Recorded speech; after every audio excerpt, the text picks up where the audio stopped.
দুনিয়ার জমিনে জান্নাতের সুসংবাদ দিয়ে দিয়েছিলেন। বলেন সুবহানাল্লাহ। এই 10 জন ছাড়াও আরো অসংখ্য বড় বড় সাহাবায়ে কেরাম আল্লাহর জমিনে ছিলেন। সব সাহাবীদের জীবনী আমাদের পড়াশোনা করা দরকার।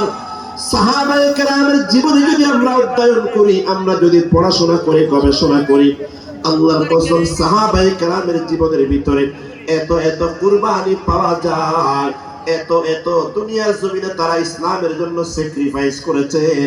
সাহাবায়ে কেরামের জীবনী যদি আপনি পড়েন, দেখবেন অটোমেটিক ভাবে আপনার 2 চোখ দিয়ে পানি বের হয়ে যাবে। সুবহানাল্লাহ।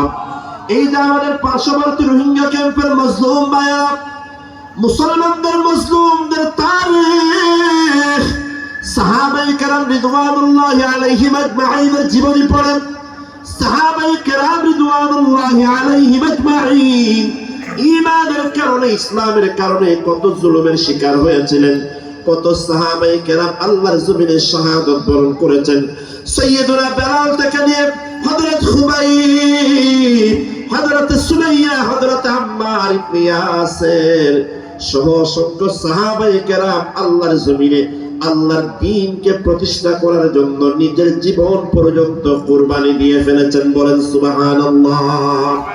তবে আমি আজকে আপনাদের সামনে একজন সাহাবীর ঘটনা, একজন সাহাবীর জীবনী আমি আপনাদের সামনে উল্লেখ করতে চাই। যেই সাহাবীর নাম আমি আপনি সকলে কম বেশি জানি।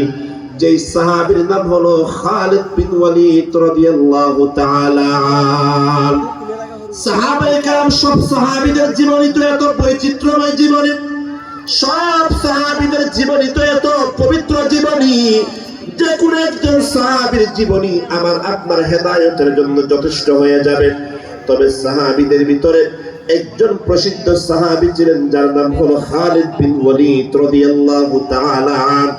ওনার জীবনী যখন আপনি পড়বেন, ওনার জীবনী যখন আপনি গবেষণা করবেন,